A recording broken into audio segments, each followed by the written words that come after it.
here for you. Fox 4 News starts now. Well, hello, I'm Brandon Todd with a look at what's making news in North Texas. The federal report into a botched law enforcement response during the school shooting in Uvalde has been released. And according to the Associated Press, the nearly 600-page Justice Department report finds cascading failures and no urgency during the school shooting response in Uvalde. 19 students and 2 teachers were killed inside of Robb Elementary while officers waited more than an hour to confront the shooter. The report highlights an array of problems with leadership, communication, and training that federal officials say made the crisis even worse. That report is not expected to address any potential criminal charges. At least 5 officers have lost their jobs, including 2 DPS officers and Uvalde's school police chief, Pete Arredondo, who was the on-site commander during the attack. Well, police in Grapevine fired at a man that they say was driving toward officers. Those officers were looking for a man seen trying to break into vehicles Tuesday night. Grapevine PD says officers confronted 23-year-old Keavante Henderson at the apartment complex near Highway 121 and Bethel Road. Now, police say he got in his car and tried to drive away. They say he hit a patrol vehicle and another parked car before driving toward officers. At least one officer fired at Henderson. I have no doubt this was justified based on the information that I have. The car was going forward toward the officer and actually turned toward the officer intentionally, it looked like. Well, after the shooting, Henderson crashed into a transformer, which exploded. Police say he then got out of the car and ran, but was arrested at a nearby golf course. Henderson was injured, but it's unclear if the injury was from the shooting, the crash, or something else. He faces several charges, including aggravated assault against a public servant. Well, Dallas police are looking for the people seen on video just after they killed a man in front of his wife and 4-year-old son. Uvalde Antero was shot to death December 30th at an apartment complex on St. Augustine Drive near CF Hahn Freeway in Pleasant Grove. Police say 3 men asked to borrow a plunger, then ambushed Antero in his home. Surveillance video shows the suspects approaching the apartment. They then drove away in a red 4-door Kia Soul. It's troubling because this happened inside of his own residence and in front of his wife and kid. I need help identifying him and bringing justice to for this family. If you recognize any of the 3 suspects or the car that they were in, you're asked to contact the detective working on this case. You can call or email him at the information on your screen. That contact info is also on our website, fox4news.com. A 27-year-old man is charged with beating and killing a delivery driver in Fort Worth, and police say Cristantis Omandi was naked when he confronted Scott Jackson, who was delivering firewood to a homeowner Saturday evening. The homeowner told Fox 4 he was then chased back inside his house. He then says Omandi went after Jackson and beat him to death with a piece of firewood. Omandi barricaded himself inside a home near Alta Mesa Boulevard and McCart Avenue. He eventually came out and was arrested. Jackson's daughter wants justice for her father. I'll never be able to call my dad again. I'll never be able to see him. I'll never be able to. So like at this moment, I have so much hate towards him. I have so much anger. According to an arrest warrant affidavit, Omandi had been staying at an Airbnb across the street from where the attack took place. He also has a criminal history. Last year, he was indicted on charges of aggravated assault against a security officer. Well, several people who were seriously injured in last week's hotel explosion in Fort Worth filed a new lawsuit against the people they say were responsible for the blast. The plaintiffs are 8 employees of the Sandman Signature Hotel and 2 of their spouses. They're suing the company that owns the hotel as well as Atmos Energy, among others. That lawsuit claims a lack of maintenance and upkeep of utilities led to the explosion. Several people reported smelling gas just before it happened. The official cause of the blast has not yet been determined. 21 people were hurt. 1 is still in serious condition at Parkland Hospital's burn unit. Well, the Kemp School District in Kaufman County is closed again today because of citywide water problems. A boil water notice remains in effect in Kemp. The city lost water pressure during this week's bitter cold, and it still has not been fully restored. Crews don't have a timeline of when that might be fixed. The problem also forced Kemp ISD to cancel classes Tuesday and Wednesday. Temperatures are back above freezing in North Texas after this week's Arctic blast, but that is leading to some new problems. This apartment complex in Irving building was evacuated briefly overnight because of a burst pipe in the parking garage.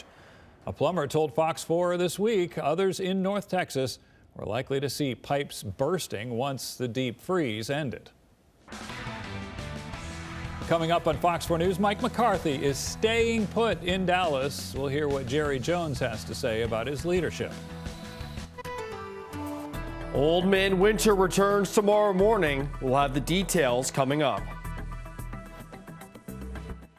Welcome back. Mike McCarthy will remain head coach of the Cowboys next season. Cowboys owner Jerry Jones made that announcement last night. In a statement, he said in part, "While we're disappointed with the results on Sunday and with our playoff record, I am 100% supportive of him as our head coach and the ability to reach our goals."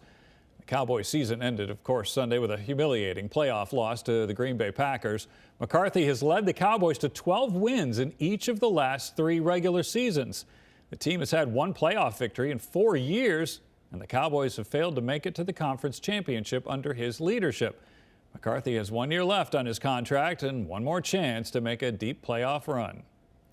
Well, the Dallas Mavericks lost a tough game on the road, even though they got Luka Doncic back. Doncic missed the previous 3 games with a sprained ankle. He led the Mavs with 33 points last night in L.A., but the entire Dallas roster had a bad shooting night. They made just 11 of their 43-point shot attempts. The Lakers won 127-110. Mavs are scheduled to play Golden State tomorrow night. That game may be postponed because of the unexpected death of a Warriors assistant coach earlier this week. Well, Governor Abbott will host the Texas Rangers today to congratulate the team on its 2023 World Series win. Majority owner Ray Davis and other members of the team are set to join Abbott at the state capitol. Presentation will be held at about 12:30 this afternoon.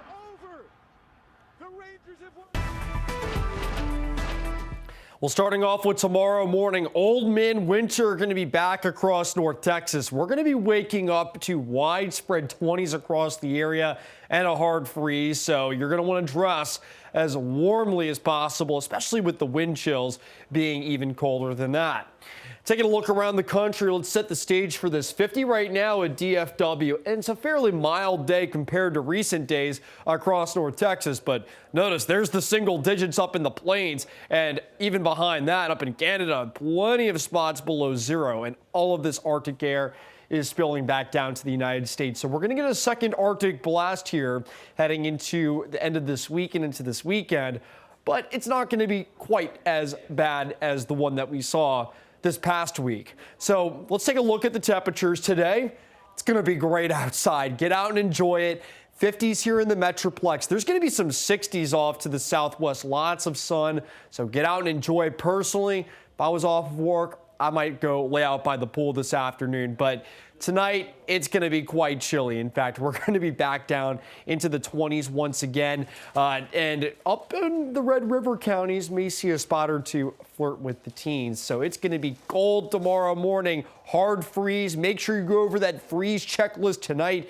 Pipes, plants, pets, people, everything needs to be in place for that cold. And tomorrow, what a difference a day makes, right? It's going to be over 20 degrees colder than what we've seen today. High temperatures across the board in the 30s. May not even get above freezing up in our Red River counties despite that sun. Over the next several days, it's going to be cold in the morning, 26 Friday morning. We're waking up to teens, by the way, on Saturday morning, so get ready for that. Sunday, not much better. We do rebound heading into next week with high temperatures back, or lows back into the 40s and 50s, but this is going to come with higher rain chances, so it's not going to be nice or anything. Meanwhile, during the day, take a look. 57 today, then we fall off a cliff tomorrow. 36 on Friday. 37 Saturday, 38 Sunday. The clouds will be back, by the way, by Sunday. And then heading into next week, we do climb slightly above average, but that is going to come with a catch. and that's going to be with those rain chances. Either way, though, heading into the longer range, so this gets us into the last week of January, first day of February, warmer than average across most of the United States, so I do expect things to moderate some here in the next couple of weeks. Here's the setup, though, because changes are coming behind that front cold area of high pressure over the state of Texas on Friday. This does move out, though, and heading into Saturday, clouds increase once again. And by Sunday night, I think the rain holds off during the day on Sunday, but Sunday night into Monday, here comes our first in a parade of disturbances moving across the state. I do expect there to be plenty of rain around during the day on Monday, and we do stay soggy heading into much of next week. Take a look. We'll be dry Friday. We'll be dry Saturday. We'll be dry all day Sunday, but Sunday night, the rain really ramps up quickly after dark. I do expect scattered showers to develop for most of the night. Monday looks like a soaker across the area. We get a little break, though, Monday night into Tuesday morning, but I do expect that next disturbance to move in Tuesday afternoon, and Wednesday looks soggy as well, and we'll see about Thursday, but right now I did put at least a few showers in the forecast for that day as well. Something we're going to be monitoring, though, over the next several days heading into next week is that heavy rain potential. Right now, it looks to me like the bullseye is going to be along the coastal parts of Texas and into southern Louisiana, maybe up towards Shreveport and Arkansas as well. So I think the bullseye will miss us to the south and of the east, but still, we should pick up some pretty decent rain here heading into next week, and we'll be monitoring. Either way, here's the precipitation outlook heading into the next week or two. Look at the green on this map, well above average rain expected here across the state of Texas, so we are going to be entering a wet weather pattern here heading into next week. We'll be monitoring, so like I said, enjoy today. 57, sunny. This will be the nicest day by far over the next week or so. Tomorrow the sun will be out, but we're falling off a cliff with those temperatures, right? Waking up to 20s, only topping out in the 30s, and we're going to stay in the 30s here for Friday, Saturday, and Sunday as well. So it's going to be cold. Clouds will be back by Sunday, and then look at Monday, Tuesday, and Wednesday. A high chance of rain each day. Those high temperatures, though, trending into the 50s. All right, Dylan, thanks. Mary Kay is hosting its annual U.S. Leadership Conference in Fort Worth for the first time in its history. The Addison-based cosmetics company kicked off the event yesterday at the Fort Worth Convention Center. Runs through next Wednesday, the 24th. About 4,500 people from across the U.S. are expected to attend. Mary Kay says the conference will generate nearly $7 million for Fort Worth's economy. The company says holding the event in Fort Worth is a celebration of one of its top sellers. We are a Texas-based company, and this is our 60th anniversary year, and we love supporting our local communities, and so we thought in our anniversary year it would be perfect to be here in Fort Worth. Indeed, the conference is also raising awareness on the causes of domestic violence. Mary Kay also funds research for cancers that specifically affect women. Well, a new glow-in-the-dark park will open this weekend in Farmers Branch. The Dallas suburb hosted a preview last night of the Hoya at Orrin Good Park. It's one of the first glow-in-the-dark playgrounds in the country.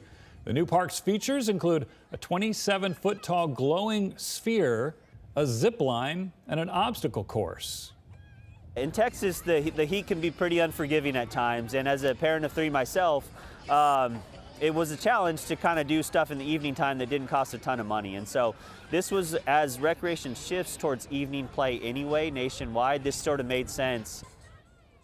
Well, the name is an homage to Hispanic families in Farmers Branch. Hoya means jewel in Spanish.